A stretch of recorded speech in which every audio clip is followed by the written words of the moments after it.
কক্সবাজার সমুদ্র সৈকতে ঢেউয়ের গর্জন আর লোনা বাতাসের আবহে ফুটে উঠেছে বাংলাদেশের রাজনীতির এক অবিচ্ছেদ্য অধ্যায়।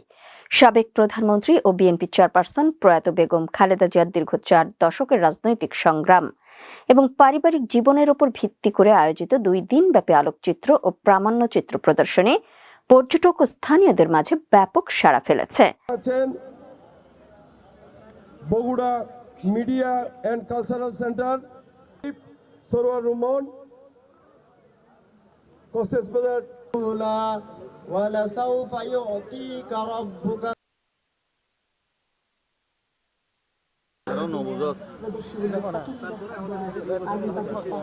তবে এই মুহূর্তে সেনাদের বন্দুক নতুন সরকারের দিকে তাক করা নেই, অর্থাৎ তারা নতুন সরকারের ওপর সেভাবে নজর সফল হতে পারবেন কিনা।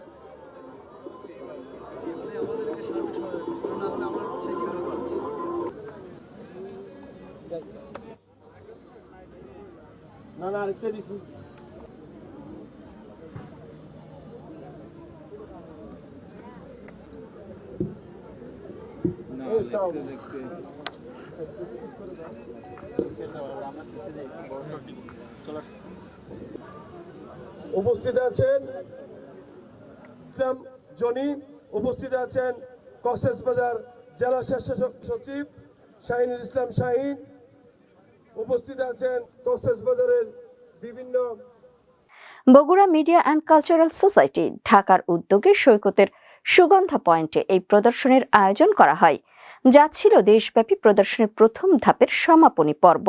সৈকতের বালুচরে সারি সারি সাজানো ফ্রেমে বন্দী হয়েছে এক সাহসী নারীর লড়াই, কারাবন্দিত্ব এবং অটল নেতৃত্বের প্রতিটি ছবি। 7 জানুয়ারি রাতে সাগরপাড়ে প্রদর্শনীর আনুষ্ঠানিক উদ্বোধন করেন বিএনপির জাতীয় নির্বাহী কমিটির মৎস্যজীবী বিষয়ক সম্পাদক ও কক্সবাজার 3 আসনের সংসদ সদস্য প্রার্থী লুৎফর রহমান কাজল। তিনি বলেন, বেগম জিয়ার রাজনৈতিক দর্শন এটা অবশ্যই অনুসরণ করতে হবে সবাইকে। এটা ছাড়া রাষ্ট্র ব্যবস্থা চলবে না। একটা অসাম্প্রদায়িক, মানবিক, নিরাপদ রাষ্ট্র করতে অবশ্যই বেগম জিয়ার দর্শন প্রয়োজন হবে। এবং আমাদের ভবিষ্যৎ প্রজন্ম এখানে শিক্ষার অনেক কিছু আছে, যে আপসীভাবে মানুষের অধিকার জন্য তিনি যে সারা জীবন লড়াই সংগ্রাম করেছেন, এটা আমাদের তরুণদেরকে অনুপ্রেরণা যোগাবে।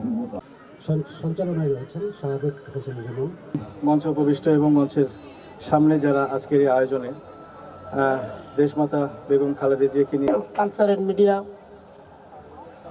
সোসাইটিকে এবং আমাদের মাঝে প্রধান অতিথি আজকে আমরা আমাদের প্রিয় নেত্রী গণতন্ত্রীর ভূমিকা বাংলাদেশের গণতন্ত্রের পক্ষ থেকে জাতীয়তাবাদী একজন কর্মী হিসাবে আমি প্রথমেই ধন্যবাদ জানাচ্ছি। কক্সবাজার বেগম জিয়ার অনেক স্মৃতি বিজড়িত একটি জায়গা। তার কর্মময় জীবন ও সংগ্রামের ইতিহাস সাধারণ মানুষের কাছে পৌঁছে দিতে এই আয়োজন। আয়োজকরা জানান, নির্বাচন পরবর্তী সময় দেশের বাকি জেলাগুলোতেও পর্যায়ক্রমে এই আলোকচিত্র প্রদর্শনের আয়োজন করা হবে।